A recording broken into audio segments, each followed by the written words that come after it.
untuk berita yang sangat baik, dan saya pikir pasti teman-teman akan bahagia, senang dengan mendengar berita ini karena seperti yang ada di belakang saya.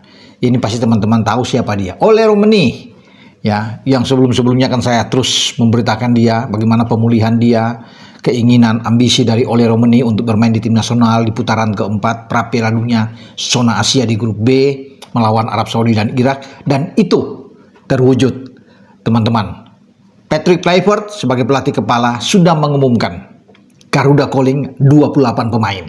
Di antara 28 pemain, Ole Romeni, pemain dari Oxford United ini yang sempat mengalami cedera di Piala Presiden saat menghadapi Arema Malang ketika itu, dan dia harus bisa menjalani operasi dengan cedera yang begitu panjang, ya, sehingga banyak yang khawatir, sangat disayangkan, bahkan ini kecewa ketika Ole itu dikabarkan ini tidak akan hadir di putaran keempat.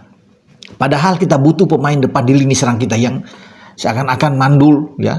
Ketika Ole tidak ada, sulit untuk bisa berbuat banyak di sana, karena kita tahu Ole Romeni sudah membuat 3 gol dalam 4 pertandingan dia sejak dia melakukan itu di Sydney melawan Australia, dan terus berlanjut melawan Bahrain, melawan Cina, hanya melawan Jepang dia tidak mencetak gol sebelum dia mengalami cedera. Tapi ketika, ya, Patrick Kluivert mengumumkan 28 pemain, di dalam ada Ole Romeni, berarti dia akan bermain di putaran keempat tanggal 8 atau 9 dini hari waktu Indonesia bagian Barat menghadapi tuan rumah Arab Saudi di Jeddah. Kita akan melihat Ole Romeni karena kita tahu bersama bagaimana 2 pertandingan sebelumnya melawan Arab Saudi, yaitu Ole Romeni belum bermain karena di start melawan Australia ketika kita kalah dengan gol yang banyak saat itu, ya, dan akhirnya kita bisa membalas 1 gol lewat Ole Romeni, dan sekarang dia akan tersedia, berarti dia sudah pulih dengan benar. Harapan kita, keinginan kita itu untuk melihat Ole itu pasti akan terlaksana. Entah bagaimana dia akan langsung bermain dari sejak peluit pertama dibunyikan melawan Arab di starting 11, atau masih melihat kemungkinan dia bermain sebagai super sub. Semua terserah bagi Patrick Kluivert sebagai pelatih yang lebih tahu, dibantu oleh Alex Pastur dan Ilansat sebagai asisten pelatih melihat Ole Romeni. Tapi saya menginginkan ketika ia sudah menyatakan fit, bugar, tim medis, tim dokter mengatakan bahwa Ole siap bermain, saya ingin melihat, ya, ada harapan besar di lini serang kita. Nomor 9 sudah terisi. Jadi bisa dibayangin kalau itu di kiri ada Ragnar Oratmangun dan Miliano Jonathans. 2 pemain ini juga dipanggil oleh Patrick Kluivert di antara 28 pemain yang sudah diumumkan. Itu bisa mendukung Ole Romeni. Maka lini serang kita oke. Memang kita masih punya pemain yang baru dinaturalisasi, Mauro Silstra. Juga ada Ramadan Sananta nomor 9. Tapi kan kita tahu bersama kualitas Ole Romeni ini itu tidak terbantahkan lagi, bahwa dia jika dalam posisi yang oke, bagus, dia pasti akan dimainkan dan siap untuk menggedor, menjebol gawang lawan, terutama Arab Saudi di pertandingan pertama sebelum 3 hari kemudian menghadapi Irak. Nah, ketika nama Ole Romeni masuk, ada kabar lagi, Marcelino Ferdinand tidak dipanggil, tidak ada dalam list daftar Garuda calling ini. Ya, Marcelino tidak bisa bermain, ya, karena absen. Ya, kemudian satu lagi, Mads Hilgers tidak dipanggil oleh PK atau Patrick Kluivert. Tapi tanpa mereka, saya pikir kita punya gelandang-gelandang yang bagus, punya lini serang yang bagus, punya lini belakang yang oke. Jadi tidak ada pengaruh sama sekali dengan ketidakhadiran Marcelino atau Mads Hilgers. Walaupun mungkin banyak yang menginginkan kedua pemain ini bisa ada dalam, tapi ini sudah diputuskan. 28 pemain, nama mereka nggak ada. Jadi itu begitu saya tahu, baca, lihat, ya, namanya tidak ada, wah, ini luar biasa, ya, bahwa ini pertama kali Marcelino tidak ada, karena semenjak tim kita dipegang oleh STY selalu Marcelino ada di dalam, kan, ya, dan itu kita tahu bersamalah, ya, sampai pada pertandingan terakhir kita di FIFA Matchday, Marcelino tetap ada, kecuali Mads Hilgers yang memang tidak bermain, tidak mau datang membela tim nasional Indonesia, minta izin karena dia sedang mengurus klub katanya. Ya, tapi sampai saat ini tidak ada klub yang mau membeli dia, walaupun sudah sempat digaungkan bahwa dia akan ke Brest main di Liga Prancis, namun sampai tahap akhir tidak ada. Sehingga posisi dia terkatung-katung saat ini karena di klub dia juga di FC Twente, ya manajemen seakan tidak mau menerima dia, tidak memain pelatih baru juga, tidak akan memasang Mads Hilgers, sehingga dia harus bisa menunggu mungkin sampai di transfer window di bulan Desember atau Januari. Ya oke lah, itu mungkin yang mendasari bahwa ketika dia tidak bermain, ya tidak punya kebugaran yang oke, Patrick Kluivert, Alex Pastoor sudah sepakat mungkin tidak memanggil lagi seorang Mads Hilgers. Tapi di belakang itu masih ada Jai Itzes, kapten kesebelasan, Kevin Dix yang sudah dicoba lawan Lebanon kemarin kan, bermain di 2 back ketika ada back 4 flat di sana, bermain dengan 4-2-3-1 atau 4-3-3. Ada Kevin Dix, ada Jordi, ada Rizky Ridho, ada Justin Hubner, lengkap di belakang. Bahkan kalau mau ada bisa Verdong bisa bermain lebih ke dalam. Jadi itu saya bilang tadi, tidak ada masalah sama sekali. Kalau di lini serang tanpa hadir Marcelino, sudah di kanan tuh sudah terisi dengan Emiliano Jonathans yang tampil oke. Jadi 2 FIFA Matchday. Yang kita masih punya Jakob Sayuri yang selain bisa bermain di back kanan, bisa bermain didorong lebih ke depan. Jadi banyak opsi-opsi. Egy Maulana juga bisa menjadi bermain dari sisi kanan. Eliano Reinders bisa dimaksimalkan. Jadi itu yang mendasar bahwa tidak ada masalah. Ini sudah dipikirkan secara matang ketika Marcelino dan Mads tidak ada. Tapi Ole tentunya kita sukacita sekali, gembira sekali dengan sosok Ole ini yang sudah bergabung.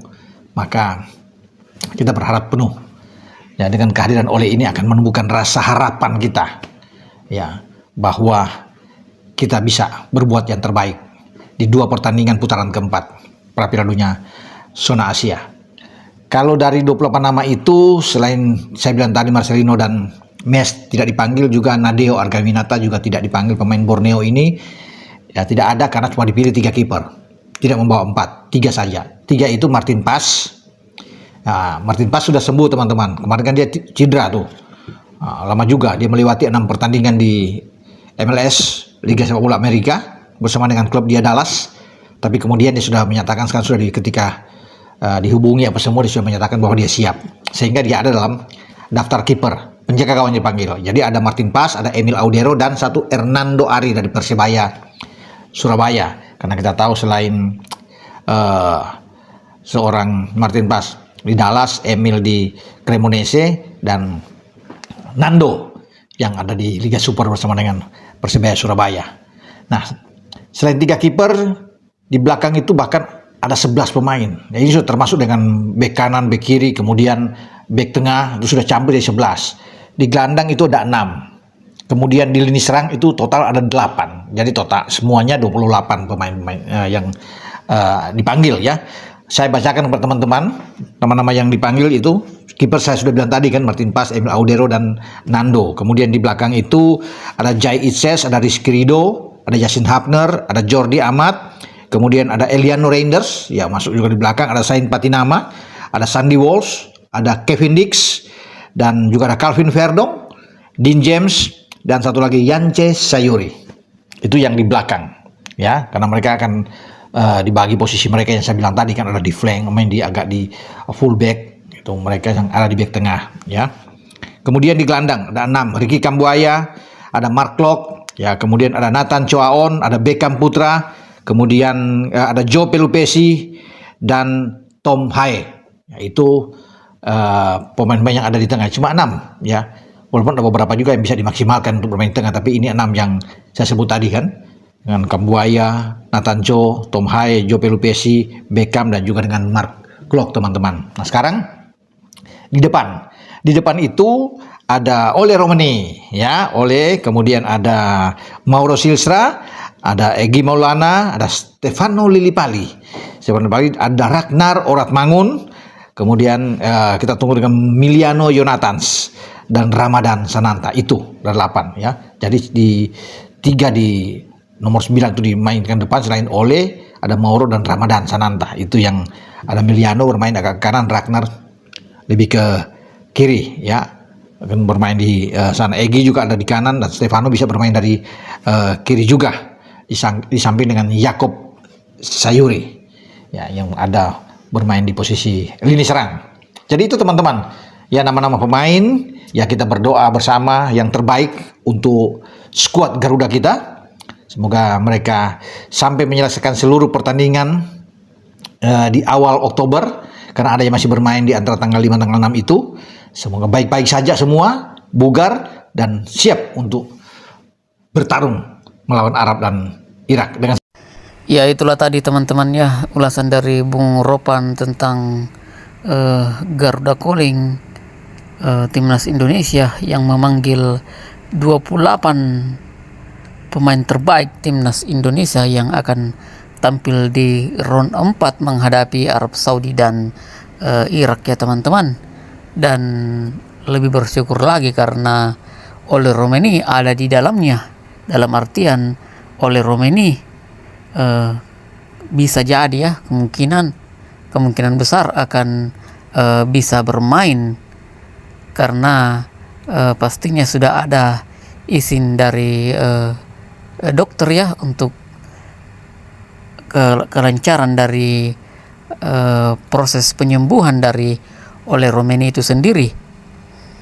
Dan nama-nama yang tidak dipanggil seperti Marcelino Ferdinand, Mats Hilgers, Iva Jenner, dan Nadeo Argawinata ya teman-teman. Tetapi memang seperti Marcelino dan Mats Hilgers memang terkendala dengan kondisi ya teman-teman, karena mereka yakni Marcelino Ferdinand dan Mats Hilgers itu jarang dimainkan, bahkan seperti Mats Hilgers pun masih konflik dengan klubnya yakni FC Twente yang sengaja tidak dimainkan oleh klub. Tetapi mudah-mudahan di kemudian hari bisa membela timnas Indonesia teman-teman, pemain-pemain yang tidak dipanggil tersebut, seperti juga Ivar Jenner, karena ada kabar juga bahwa Ivar Jenner mengalami cedera ya teman-teman. Ya, oke, sekian dulu dari saya. Terima kasih, salam sepak bola.